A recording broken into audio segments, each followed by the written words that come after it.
Welcome to the Working Class Women Movement, using our voices to make sure they don't fall on deaf ears. Reclaiming the activism of working class women. Increasing chances of gender equality and pay equality. This podcast advocates for women's voices and equal rights in a working class environment. Focusing on economic issues and claiming women's space in leadership. Wathinta abafazi, wathinta imbokodo.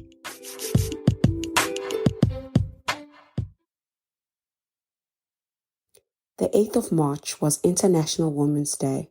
I was afforded the chance to ask wonderful women in their different life paths about their careers and what inspired them.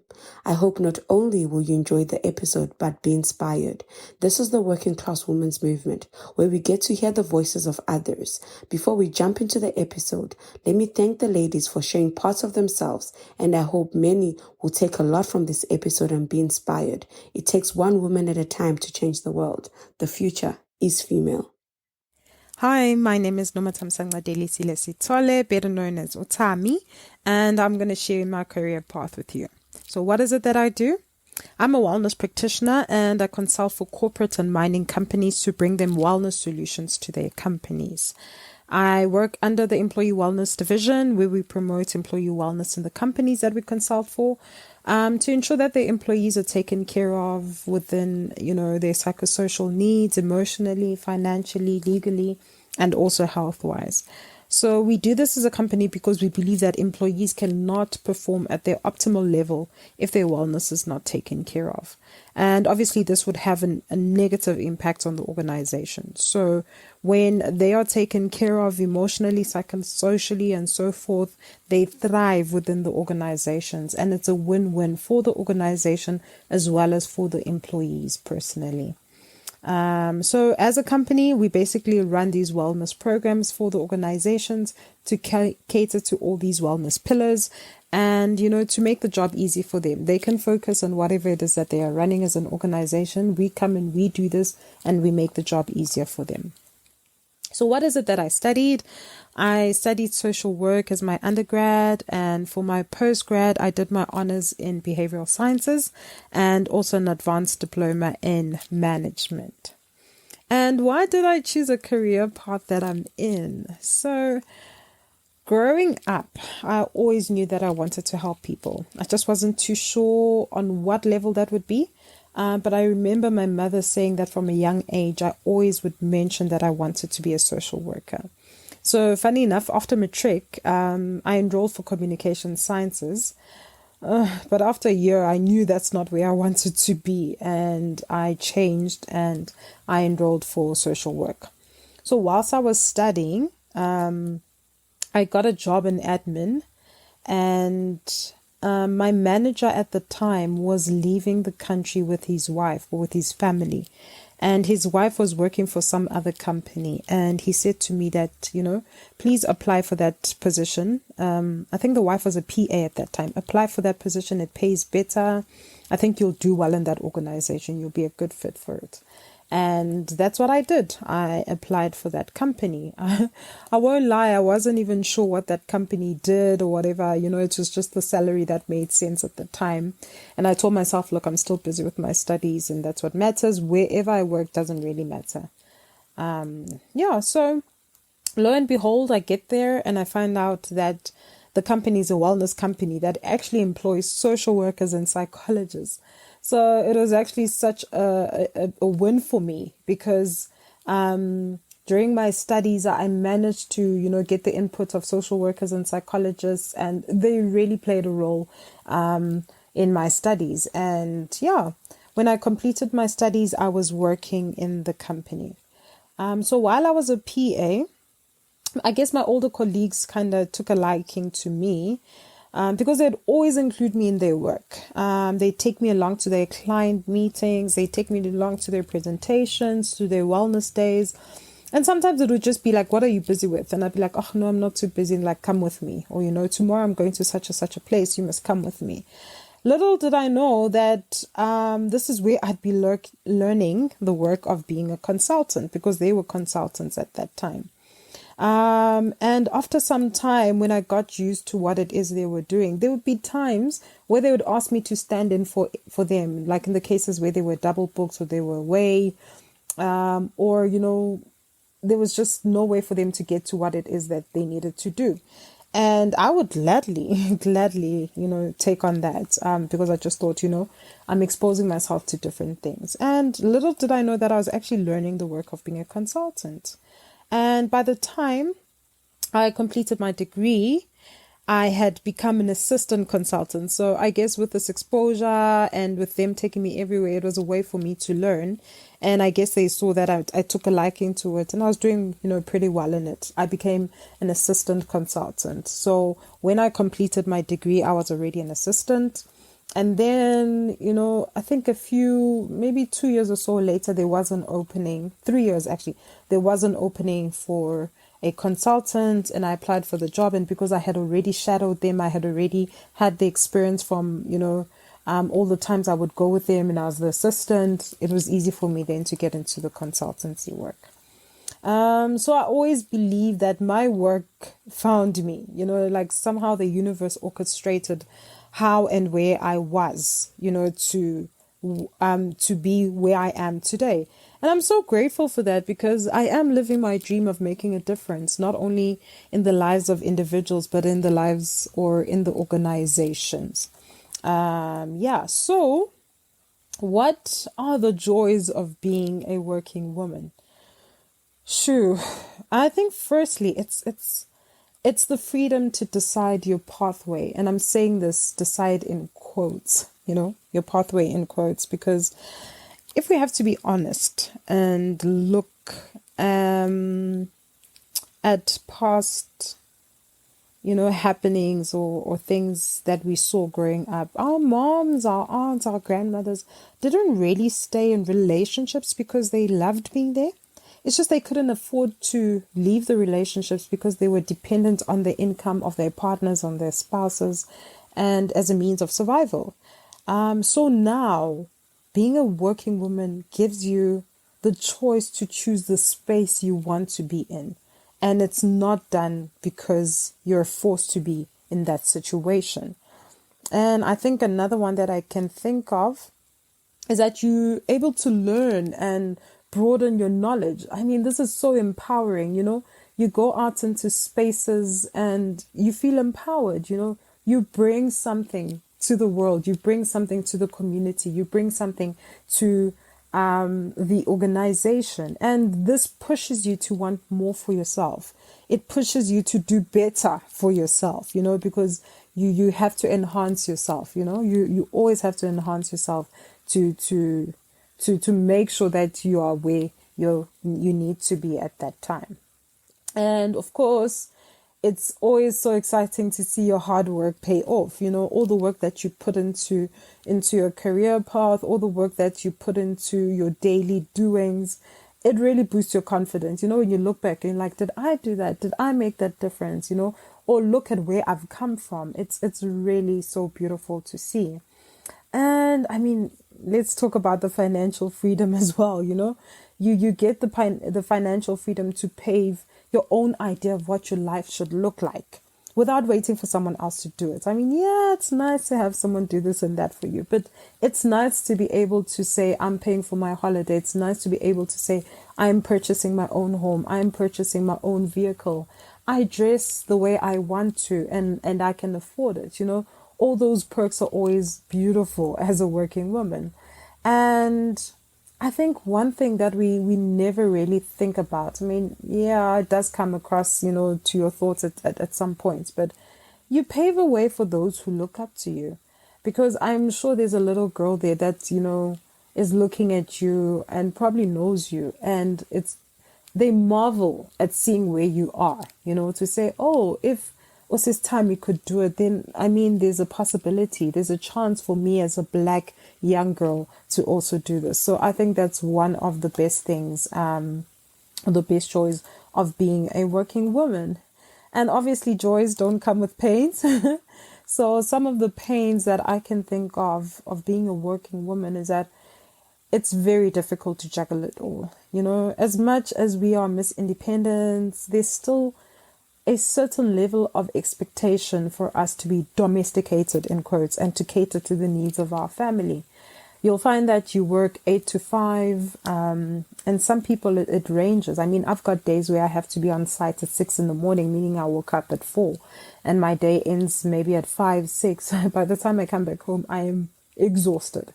But, you know, you still need to make sure that there's food on the table, or that supper is taken care of, you know, help around where you can. There's not enough time for that. And when you are studying, you know, you must be doing your assignments, you must be catching up on work, whatever it is. It's crazy. There isn't enough time to juggle it all. And there's also not much time to do you. You know, in between work and family time, there's little time to cater to self-care. Yes, the job will allow you the financial freedom to attain most of the stuff that you want, but there isn't enough time to enjoy them. You know, over the weekends, if you're not catching up on sleep or doing some chores around the house and so forth, there isn't really time to go on a holiday. You know,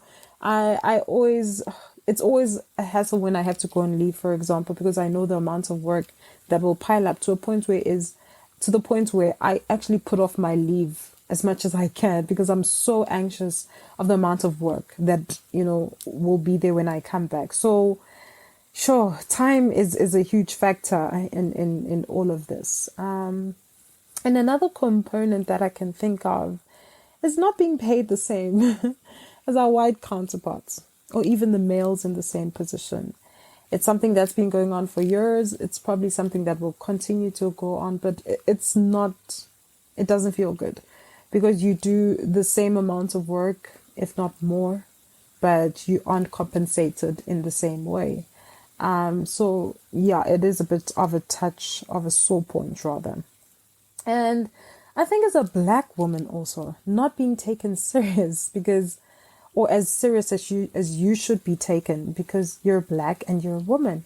So you constantly have to be proving yourself to say that I am worthy of this position that I'm in, that I am supposed to be here, and I know what it is that I'm doing, and I bring so much value to the company, I bring so much value to this job, and I bring so much value, let's say, to the organizations that I work with, you know. So I feel like as black women, or as women, we have to work twice as hard than our white counterparts or the male counterparts. But at the end of the day, it's beautiful. It's a beautiful experience, and we will continue to do the most to get to the most. Thank you for giving me your ear. I am Sharon Busisiwe Dlamini, a 37-year-old woman who resides in South Africa. I am an educator by profession. I teach in a government school based in a location named Katlehong. I teach grade 7 learners. What made me to choose education was my family background. I come from a family of uneducated people, which has never sat well with me, because it's not nice to be the only person in the family that has a degree, because people start treating you differently. So I've always wished to play a different role, and that was the one thing that motivated me to say I dare to be different. I'm going to break this generational curse. And also my passion for imparting knowledge, I thrive on that. I love imparting knowledge. I find joy in sharing information with people for the first time. You know, when you give people information that they've never heard of, or you teach them something new that they've never done before, and they now can do it because of you. That has always made me feel so happy, and it means to me I get the opportunity to shape the future of tomorrow. I get the opportunity to play a role in building the economy of our country. And also, you know, there's nothing as beautiful as knowing that you have played a role in shaping the future of a child, in helping them understand who they are, helping them choose what they want to become in the future. That is just beautiful for me. And as we all know that being a parent in this day and age, in this generation, I mean, parenting millennials is not a child's play. It's an extreme sport altogether. So you can only imagine the challenges that I face as an educator. I teach grade 7 learners, as I said before, who are preteens. That means they are between the ages of 12 and 14. These are preteens and early teens. The hormones, the changes that are happening to their bodies. Suddenly you have a deep voice. Suddenly you are growing breasts. Suddenly you have periods. Suddenly you have pimples. And suddenly you like boys. Suddenly you like the same gender. You know, it is so confusing when you think about it. So just imagine if you are the one going through it. It has to be a difficult thing to experience. We've all been there, and it was difficult. Ours was different because we had strict parents who would force you to come back to your senses. With today's generations, they get to experience everything as is because they have rights, which we never did. We had to do as the parents said. Uguchi, how do you feel on that particular day? It never mattered. So things are a bit different, which is one of the challenges, that you are someone from the 80s and you are teaching a millennial. You were raised differently, and you are supposed to raise these people in a way that you do not understand yourself, and you're supposed to teach them in a way that you were never taught yourself. You see, so that's a challenge on its own. And to make matters worse, I teach in a public school, meaning that the minimum of learners we have in our class is 45 and the maximum is 70. So you can imagine with the preteens, having 70 preteens in a class running around, we can barely deal with 1 or 2 of your own children at home. And now you have to deal with 70 people at one go, and you are expected to produce results. These people are expected to pass. 70 of them are expected to pass. How do you deal with such? You know, working in a government school is a challenge on its own because, one, you lack resources. Most of the things that you need to impart the knowledge, you do not have. We mostly rely on textbooks, and we still use the old method, which is the chalk and talk. So that is a method that the learners do not understand. That is a method that the learners are not interested in. Today's generation is interested in electrical devices, which is, I would assume, we have to teach using smart boards, using tablets, using laptops, and so forth. And that would be interesting. Your YouTubes, you know, your TikToks even. Those are the things that the learners, I feel, would be interested in and would want to engage in, not the basic chalk and talk that I used to be taught in. So those are the challenges that I face as a teacher, apart from everything else that we deal with on a daily. And to make things worse, you know, in schools we have committees. I happen to be the SBST coordinator, which is the schools-based support team. Any social issues that we have within the school are my problem. I'm the one who has to solve the issues. I'm the one who has to deal with the issues. Example, if a child has been raped, whether in school or at home, and they report the case in school, I'm the one who has to work with the learner, work with the parents, make sure that the case gets solved in, obviously, within the school premises, not doing the police work, obviously. So that becomes a challenge, an added challenge to me, because now I'm not only focused on the curriculum, but I'm also focused on other things. And those things are disturbing, honestly. If you have to deliver curriculum each and every day, and also have to deal with the issues that the learners are dealing with, it's not easy. It's draining emotionally, it's draining physically. and you end up not knowing who you are as an individual because you are so vested into other people's problems. And you can never also turn a blind eye. When it's a child, you want to solve the case. You want to make sure that the child gets justice. If a child is having social issues at home, maybe the child is in grade 7 but is dating people who are 10 years older than her and all that, you need to figure out how to deal with that. You need to get social workers involved. You need to find a way to give this child love. You need to find a way to find out what is it that is happening with the family background. Why is the child being like this? Why has the child turned out like this? So my job is a huge challenge. But all in all, I believe that God gives his biggest challenges to his most trusted people. So I believe God trusted me with everything that I am today. God didn't give me a challenge because he didn't think that I can do it. He knows very well what my capabilities are, and he knows that I will be able to conquer. Apart from that, I love education. I love imparting knowledge. I thrive when I see people cracking something, being able to understand something that they did not understand, passing a test, being able to make a bridge because I teach technology, being able to understand accounting concepts because I teach EMS.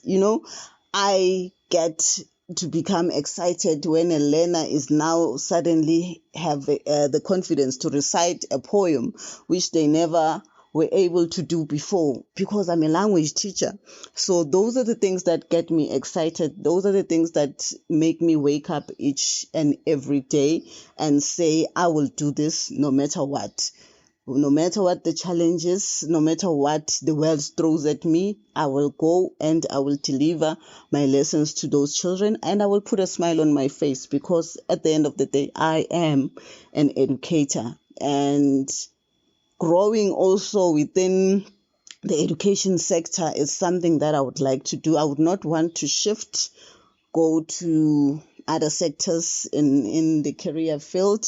I'm very much happy where I am, but obviously I want to grow as an individual. I want to grow as a teacher, and also to show my learners that you don't have to stay in one place as a person. You need to grow. You move from one place to another through education. So thank you very much for listening to me. I hope this makes sense to you and this somehow changes your view on who and what teachers are and what they do on a daily. Thank you. Greetings, everyone. We meet again to touch on the segment of working class women. If I recall correctly, the last time we had this podcast recorded, I had just taken on a new position, and we had a full discussion around it. And I think this must have been sometime in 2020, if I'm not mistaken. And yeah, I guess it's now 3 years later, and the challenges still remain, but the lessons are what also build one's character, and they also in a way actually changes the outlook of what this world is all about. And it's funny how one's career path can actually have such an impact on their entire livelihood. And it's been quite a ride. It's been quite a ride. And, you know, the challenges do not die down. There's always something that's going to, in a way, I don't know how to put it, but there's always one knock after the other. And it's really a test on character. It's really a test on tenacity. It's really a test on how strong one can actually be. It's a test on faith. It's a test on belief. It's a test on so many aspects of one's life. But it's how many times you actually get up and get the job done.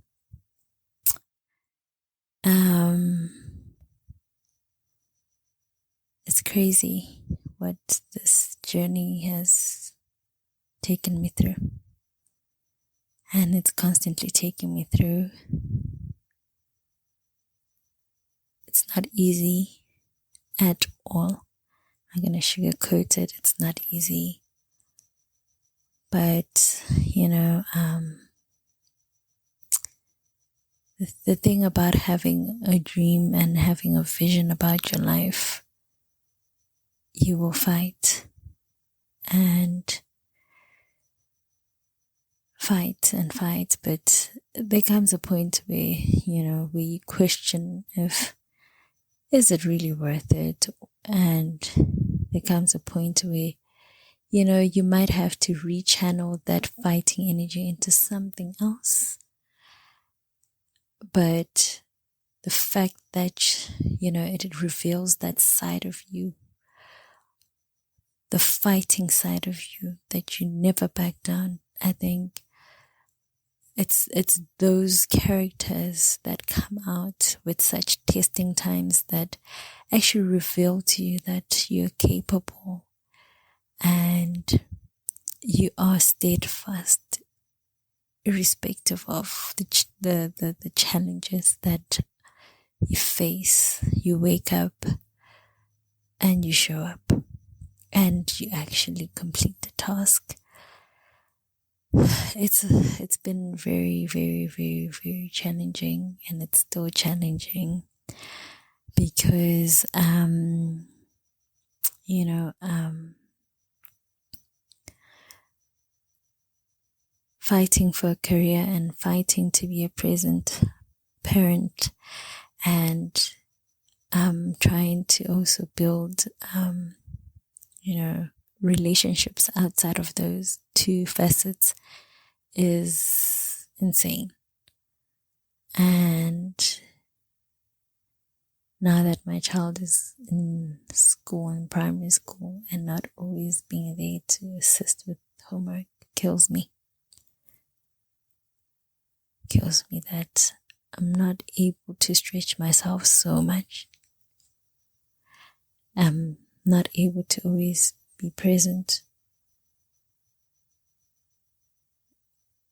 when he needs me. And it kills me that the fact that I'm the only source of income to him or for him. I can't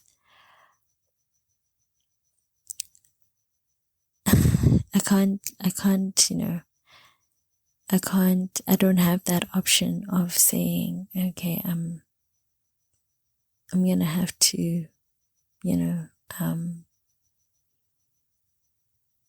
leave the job or kind of, you know, start something else. I can't do it at this point, but it's in the pipeline. Something is in the pipeline because I can't live with myself. It has been difficult living with myself. And I remember we recently had an audit, and I asked these ladies, how do you do it? And they told me that our kids don't always need us as parents, but as a mother, you've babied your child from when they were in your womb. You've nurtured their growth, and then for me not to be able to continue with the nurturing process is a bit of a knock on my side, because I'm not always available to to step in, to play a part on certain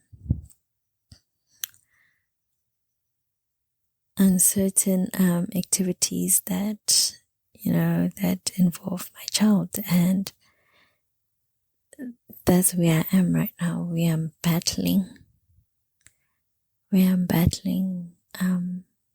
the stretching part of myself, because I have to be there for the career, I have to be there for my child. But the advice does make sense that in a case where as a parent you're not fully present, or you're not fully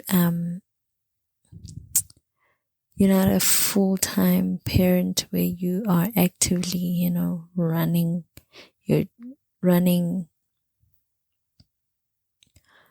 or being in charge of all aspects of your child, actually helps them with being able to steer certain activities without you, and it helps with them being independent quicker. And I saw that, and I see it with my son, where he understands that for wherever there's a shortfall on my side, he also tries to he tries to meet me halfway. So it helps in that case where your child becomes more independent quicker. But I would love to be there. I would love to actively assist, and I don't know how parents or single parents who do not have the support that I have manage, because it's crazy. It's crazy. It is absolutely insane having to juggle your child's needs and your career needs, and in between there are relationships that you have to maintain, and I haven't been able to maintain most of those relationships that are outside work or outside my child's life. And when I do make time for those relationships, it feels like you're neglecting the two priorities, which is my child and my career, obviously.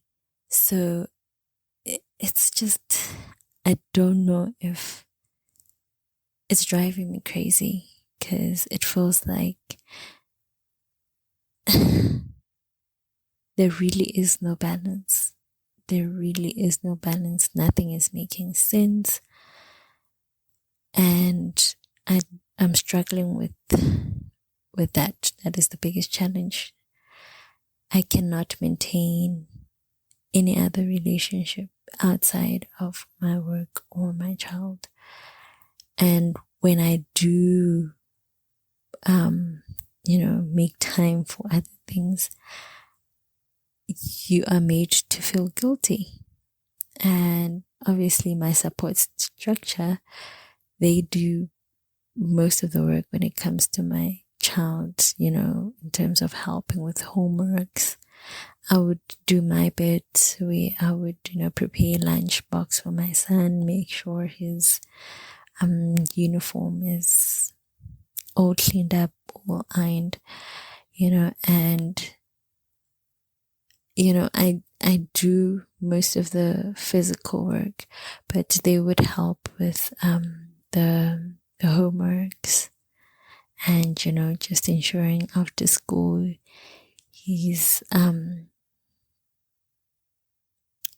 that guardian care that happens.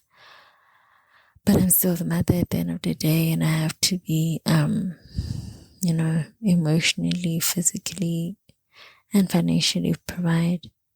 And yeah, it's like it's just it's just been hectic, and you just wonder if this is how it's supposed to be. You wonder because it doesn't feel right. You wonder because it's heavy. You wonder because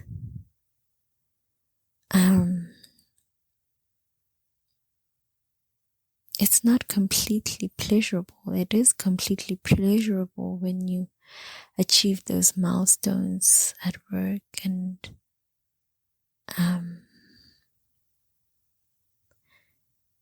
but it's not fulfilling. It's not fulfilling because it's still heavy, stretching yourself, and like that. It's crazy. It's overwhelming, and it's been a journey that has been filled with tears and breaking down, and sometimes self-destructing. And you just wonder sometimes. You just wonder.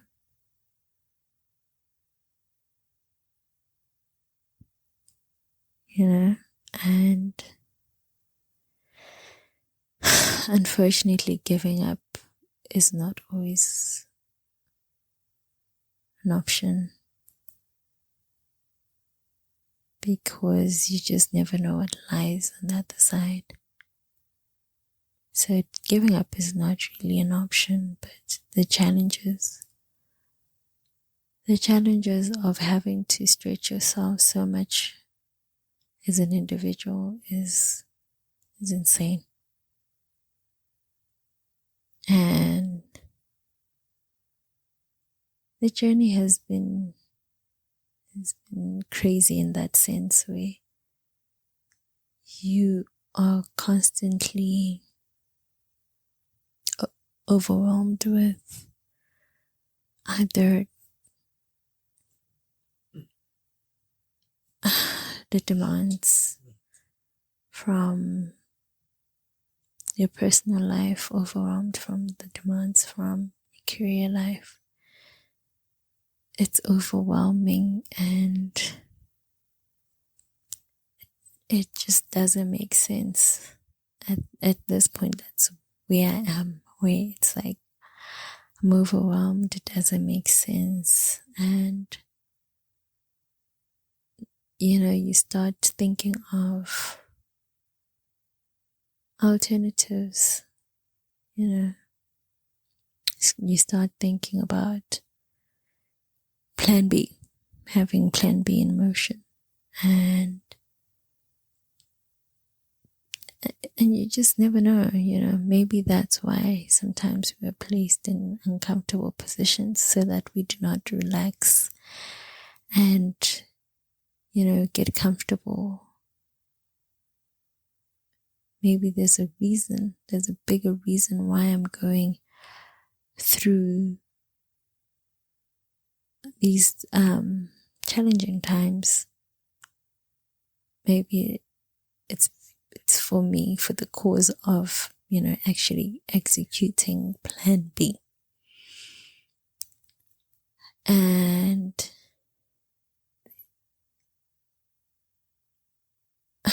there's nothing wrong with taking on challenges in life. The reason why I say this is because they do reveal and manifest to us what we are capable of enduring. It's like an endurance test, and also it might help with also thinking out of the box. It might also reveal to you that maybe this is not what I want.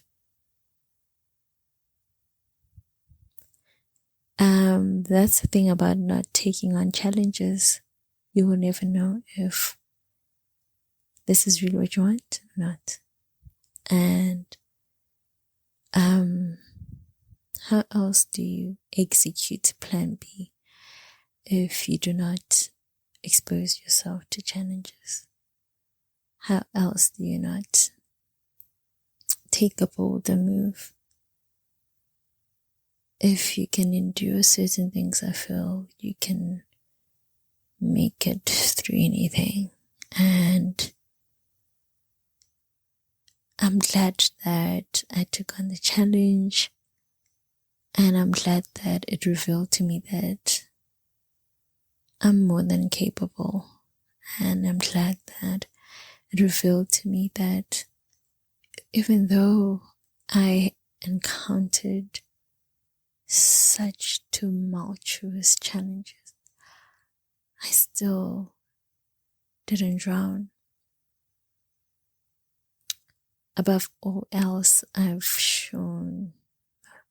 has revealed to me that I am capable. And that's the one side of me, I think, that had died down a bit when I went through my rough patch, and it died down, but that side of me got invoked again, and I know that I am stronger than I actually thought I was. I'm a fighter, and I do everything so graciously, but I'm a fighter, I'm a hard worker, and I'm capable. And that is one thing that this journey has revealed to me. But then again, if we don't challenge ourselves, we wouldn't really, explore other options or think of other options and see if whether, something is for you or not, And so putting ourselves in uncomfortable situations sometimes can help us in actually revealing or unraveling our destiny. And sometimes the key to unraveling our destiny is it doesn't really come forth straightforward. Sometimes you have to take a couple of twists and turns, to eventually reveal the gift or the ultimate goal, or to reach that ultimate goal. And so yeah,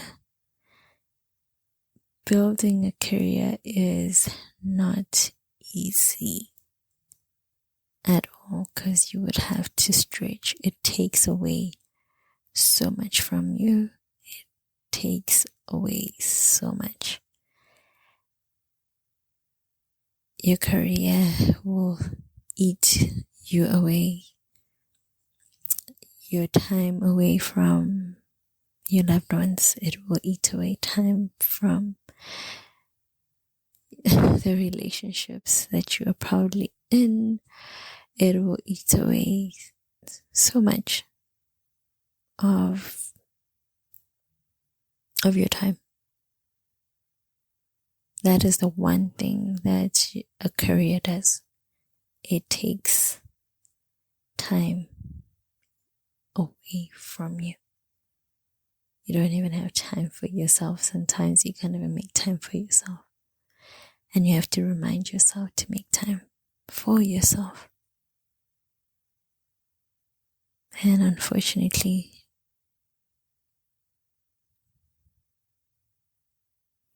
sometimes it breaks relationships, and all you have is you and your career. And that's the crazy part about it. But yeah, it's been quite a crazy journey for me. It has been very testing, extremely testing. I don't think anything. Well, there has been experiences in my life that were testing, but this is, I don't even know what to call it. It's just, there are tests where it's like you go through it for that short period of time and then it goes away.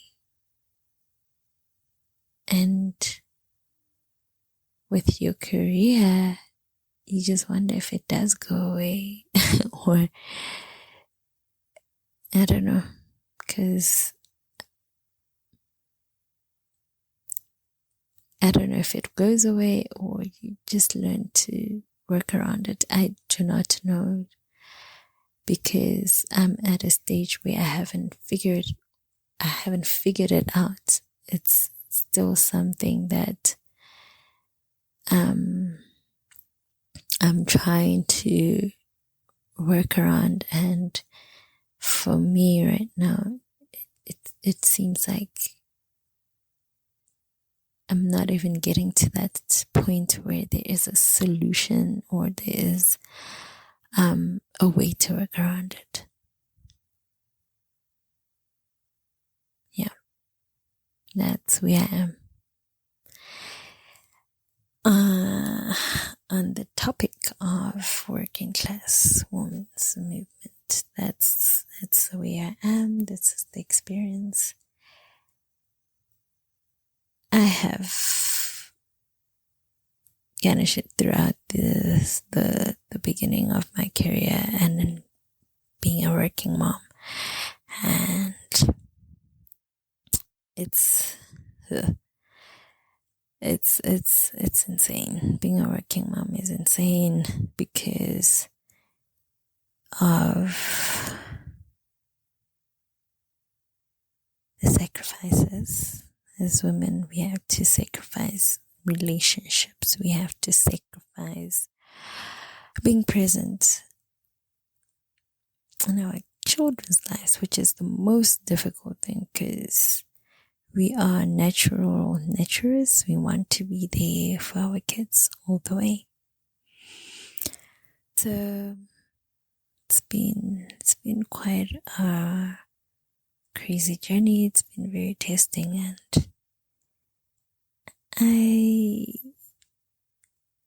I don't know where it's gonna end. But yeah, when you constantly thinking of plan B. that's where it is.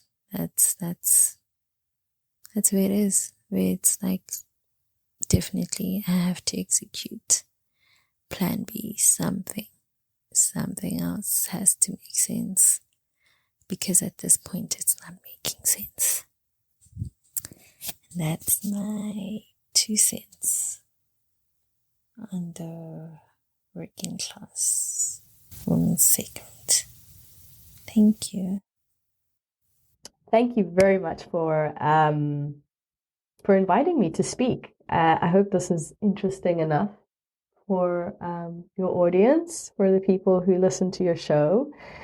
I'm going to start off by introducing myself. I'm Joanna Ferro, and Anita and I used to work in the same company in Johannesburg. So that's how far we go back. This was around 2015, I'd say, 2016, back in South Africa.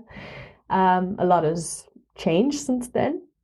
So I am the daughter of descendant Portuguese parents, descendant of Portuguese grandparents, may I just correct myself. And I'm second generation born in Africa. My parents are Mozambican, Portuguese, and I was born in Lesotho. And for anyone who doesn't know where that is, it is a tiny mountainous African kingdom that is completely surrounded by South Africa. And a story for another time how I landed up there. But I moved to Mozambique when I was 9. My parents inherited a farm from my grandfather and a water bottling factory. So we moved over there. And while I was living in Mozambique, I was attending boarding school in Zimbabwe.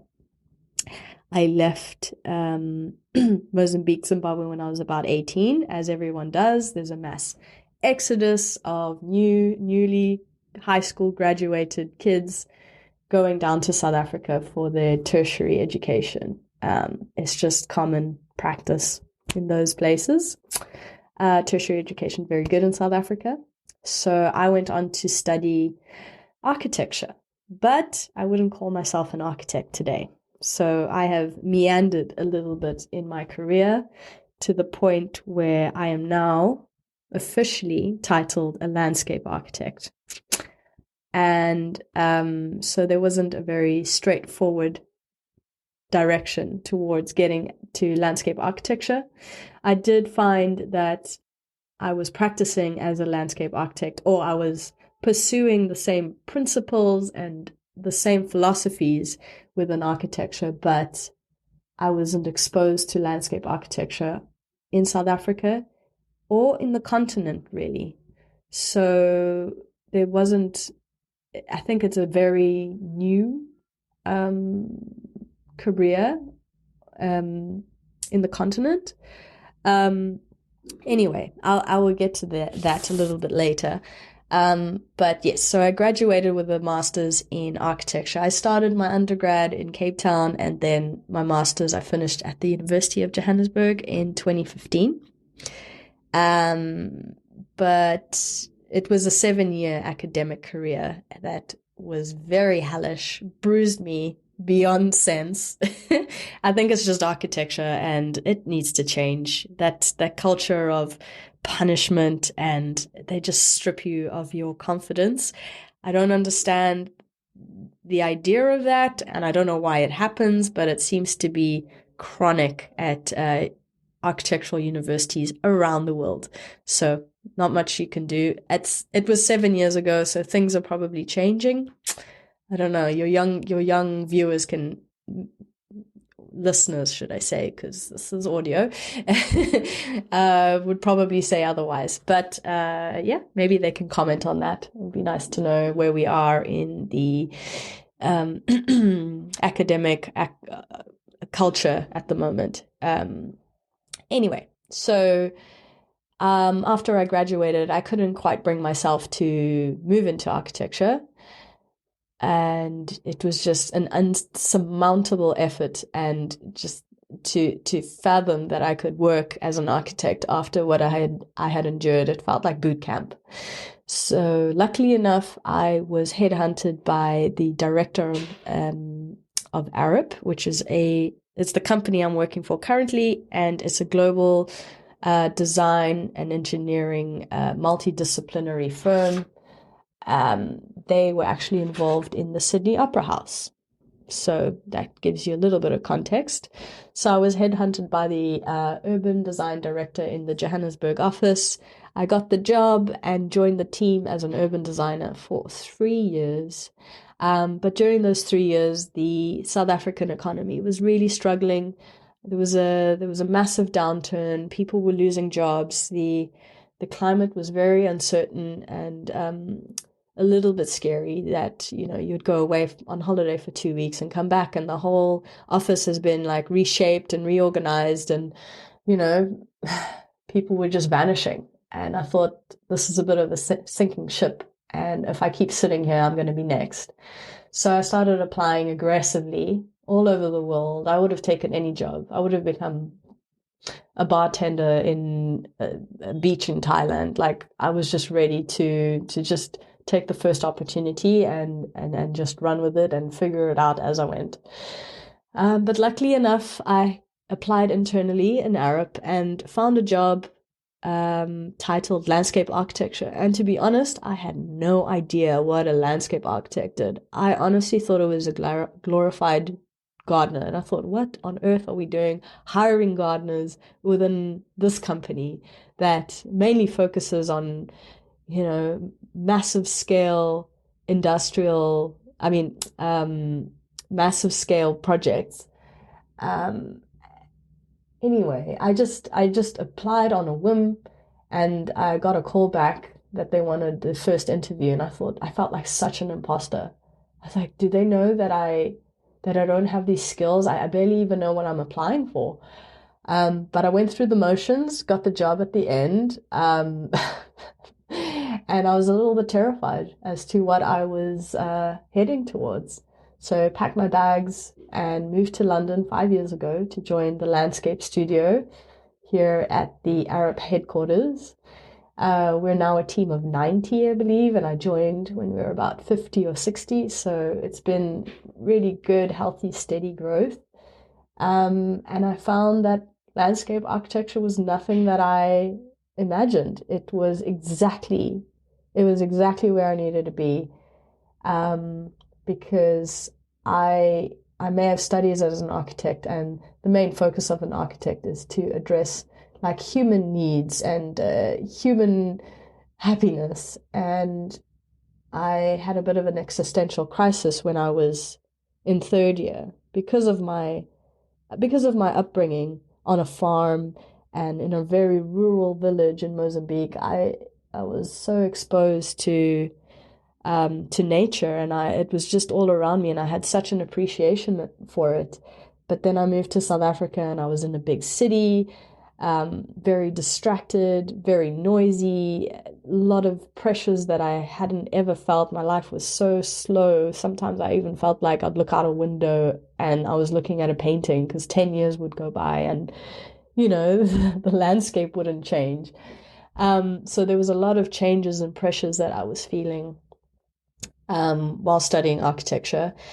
And I felt like I was in the devil's team, if I could say, because how could I be sitting here taking more and more land for human settlements with little to no regard for wildlife habitats? And there was just a lack of sensitivity. There was just a lack of care that I wasn't really getting. I think the most pinnacle point in why I moved in, and landscape architecture is also very social practice. It works outside of buildings. It works in the public realm. So it's serving not just one person's need, usually a client or, investors, the super rich and and famous, the people who who fund our architectural projects. It's usually, well, back then it was a very egocentric manifestation of something in space, and I just hated that centralization of ego. And landscape architecture happens in between buildings. It happens for everyone. It addresses, the lowest common denominator, from the likes of children and designing cities for children, all the way to the elderly and the disabled and the homeless and everyone in between and outside of that. Although I don't think Kate Moss will be wandering down my road, and I wouldn't be designing for her, but it would be nice. I don't know why I chose Kate Moss anyway. Anyway, moving on. So where was I? I think I was having an existential crisis. So I moved into landscape architecture. It's exactly what I needed in my life. And there were a lot of transferable skills from architecture and urban design. So in terms of software, I was already there using Adobe Creative Cloud, although it wasn't cloud back then, but the suite, Photoshop and Illustrator and Design. I knew all the CAD programs, so I wasn't completely useless in the team.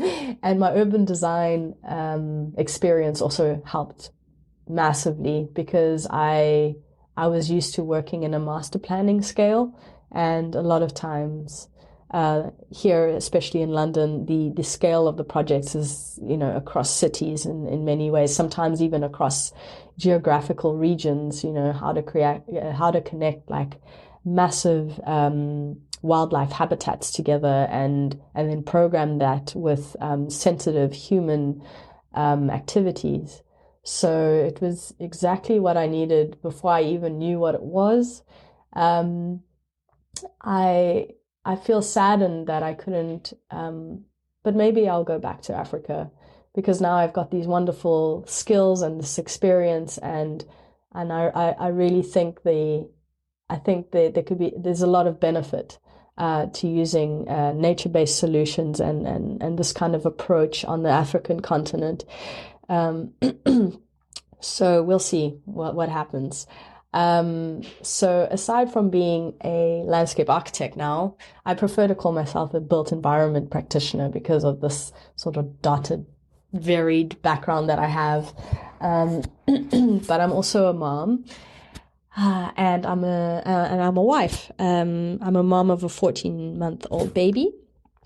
He's very sweet. And I'm also a co-founder of a humanitarian organization called the Humanitarian Landscape Collective. So very much centered around landscape architecture and the kind of skills and philosophies around the practice of landscape architecture. I co-founded this with a then wasn't a friend, now a friend, but we came together because of the lack of representation of landscape architecture in the humanitarian and international development sector. And today we're about 200 members strong across the globe, although it's still very Eurocentric, but it's a young organization, and going from strength to strength. So I am all these things, and it can be very challenging to juggle extracurricular activities in the sense of the humanitarian and volunteering work that I do, being a mom, living in the UK, not having family support, any kind of additional help. So you're doing everything in the house. You're a domestic worker through and through. You're a professional in a corporate environment. You're a mother, and you're doing volunteering. So yeah, it's been quite difficult juggling, but I just love the fast pace. I love having my fingers in many pies. I love having a different day every day. Don't know what to expect, although I'm furious in my planning. So how did I get here? So what really inspired me to move into this career was my mother, my grandfather, and just the creativity that I've always just had and needed to express since childhood.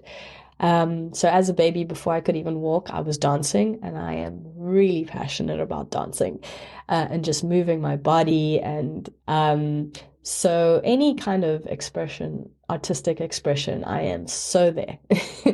So my mom, she's incredibly creative, and I always had that as a sorry, I just lost track of my thoughts because my son's around the corner. She was just this shining example of creativity. She was always very good with her hands. Anything that is about making and craftsmanship and using your hands, she would master it, and she was a perfectionist, and I'm nowhere near that caliber. But she would make our own furniture. She would crochet curtains, like crazy feats of these crazy projects that I probably wouldn't even be able to finish one in my lifetime. So I was very impressed by that. She also wanted to become an architect, but that didn't really work out because she was born in Mozambique. And as she was graduating high school, she had an early pregnancy with my father, my oldest sister, and the country was in complete disarray because the Portuguese colonies were collapsing, and there was a massive internal political struggle for power, and the country fell into civil unrest. What is it called again? Civil. Oh, I forgot the word. I'm not very politically. And also, good morning. Fell into. Oh man, this is gonna bug me. It's gonna bug me. Anyway, for 15 years there was this civil collapse and famine and sanctions and you name it. So there was a massive struggle, and my parents had to exile to Portugal, and she had to obviously get on and start working and providing for her family. She did a couple of courses, like technical courses, and she worked for civil engineering companies in Portugal, and then later in Lesotho. That's where I was born, and that's how we got there. But she never quite made it to become an architect. My sister is still under the belief that I was brainwashed by my mother to become an architect because she couldn't fulfill those dreams. So I don't know. I'm the third born. I'm the third of three kids. So maybe she finally honed her skills and got to my head. I still don't know. I just don't know the answer to that. And the second influence in my life of how I chose this career is my grandfather. He is my mother's father. But I only ever knew him until I was 9 years old, and then he passed away. But he had such a profound impact on my life and the lives of people in our Mozambican village. People who are still alive to this day. He died in the 90s. Speak about him and about his memory as though he is still with us, as though he's still alive, and it's just incredible the kind of difference and impact that he made in local people's lives. He was a very selfless man, and he was a pioneer, first of all, and an entrepreneur. And just to give him a little bit of background, he was always experimenting, and he had no formal education. I think he went to school until he was about 12 years old, and he was a single child to a very, very poor great granny of mine in Portugal. And he went on to work and do amazing things with his life. So he moved to Mozambique in his 30s, and he started the first commercial wine farm in the country and the first spring water bottling factory in the country as well. And it was quite a big deal because the farm was inaugurated by Samara Machel in the mid 80s. He flew his helicopter over. I know, for those of you who don't know who Samara Machel, he was the first democratically elected president of the independent Mozambique after the Portuguese colonialism of the country. And you know, people still talk about this event because Manica, which is the small village that we're from, literally wasn't even on the map until then. So that was great. Anyway, the farm itself was never supposed to be anything profitable. He actually used the farm to grow food and to share food with his workers. And he also created a school which educated all the workers' children. And they were fed well, they were educated well, and this was at no cost to his employees. And this was all through like a civil war. That is what I was looking for, the word.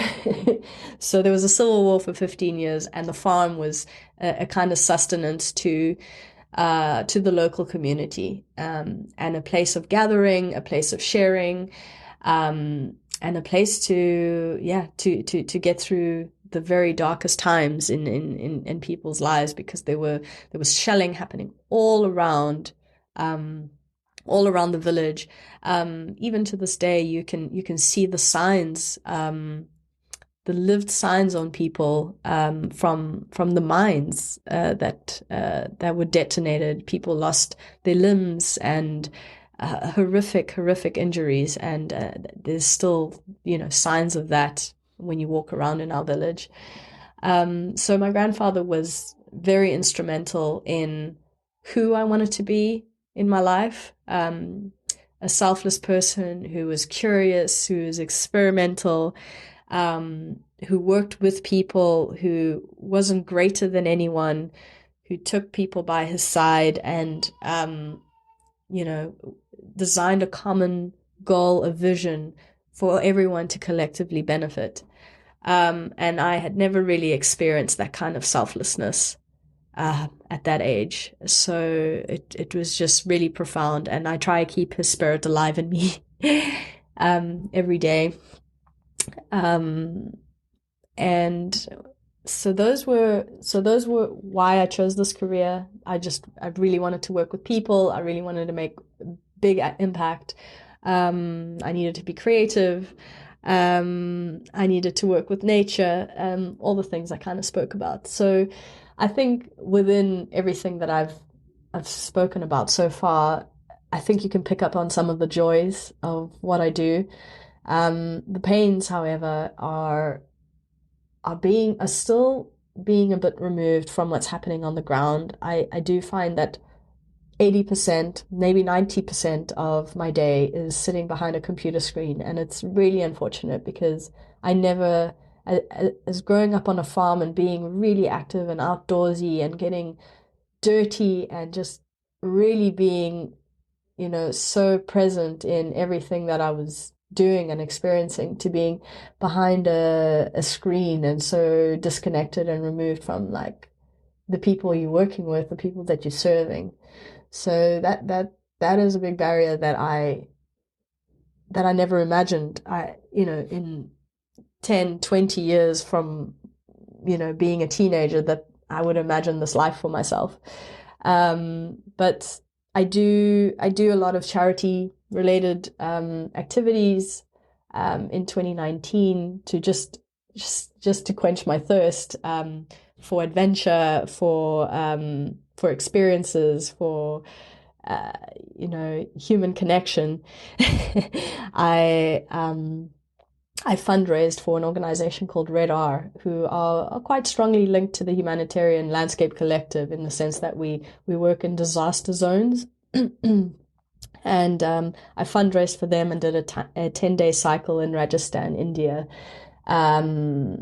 for this organization. And so I do bits and pieces like that, just to keep adventurous and to keep my soul and my heart pumping. And so the Humanitarian Landscape Collective is a bit of an outlet. It isn't quite at that sort of caliber of experience, but it's voluntary, and because there's just so much interest in the Humanitarian Landscape Collective, with people signing up every week, it's just wonderful having to work with like-minded people. So hopefully that will become a vehicle for me, in the sense that my corporate job doesn't really connect me to the problems on the ground as much. And I honestly think having the two working in tandem really benefit each other. So I'm a lot more exposed to things on the ground through the collective, and that feeds insights and knowledge into my corporate life. What other pains? I honestly don't have pains. I don't have pains. I love what I do, and working in the London office is just got such a breadth. There's just such a breadth of projects from various scales to various contexts, from cities to really rural areas, from really big scale down to small scale. So I have so much exposure that I can't really complain. It's perfect. So yeah, that was just the one pain. It's just not having, not being really on the ground as much as I'd like to. And then the last point that you asked me was, how would others go about the same career direction? Well, because mine wasn't a very linear direction, I don't know if it's if it's useful. But I slowly got to the place that I needed to be, even if I wasn't that intentional about it. But in a way, I knew that I needed to be closer to nature. I needed to be more community focused, and somehow that manifested, thankfully, without me intentionally taking the wheel and driving necessarily. So luckily, but I mean, through this conversation today, you can see the kind of direction that I went. I knew I was creative, and then I went from there. So people can go a little bit back and forth with this. And yeah, I don't know how this would influence anyone to take a similar career path, because mine took a while to get here. But I mean, the shifts in my career have all been in the built environment, so it's been nothing drastic. Yeah, but I'm happy to engage and speak to people if they're interested in my story, and if they have any other questions. And I'm sure Anita will hashtag and link me and whatever she does. Happy to keep this conversation open and ongoing, and yeah, I'm just really grateful to be here and to be asked to speak to everyone. It's awesome. And that's about it for me. I hope that was entertaining and informative. Okay, bye. Hello, I'm Dorothy. I'm an engineer by profession, and I'm currently working as a project manager for a large utility company in Africa. I just want to share a bit about my journey in the engineering field. Well, engineering is one of those fields that is least pursued by women in Africa and is viewed as a man's environment. But I'm excited that this year's International Women's Day theme is Embrace Equity. For years, we've fought for equality, and this has enabled many women to be given the same resources and opportunities in the business front. However, when we look at equity, it's recognizing that each person has different circumstances, and it allocates the exact resources and opportunities that are needed for that individual or for that group of people to reach an equal outcome. As a woman, after graduating and being awarded an engineering degree, with a better degree class to most of my male counterparts, I still had to prove myself at work to both my male counterparts and my bosses, because in their eyes, no woman could ever be a good enough engineer. So it took me years of putting in extra hours on the job to finally be accepted as a competent engineer, albeit my university having already stamped my ability in the field. I even went on to take 2 master's degrees after my engineering degree just to prove that I am good and relevant both academically and professionally. When I look at my country, women are significantly underrepresented in leadership. And I've seen this in all the companies that I've worked in my 16 years of experience.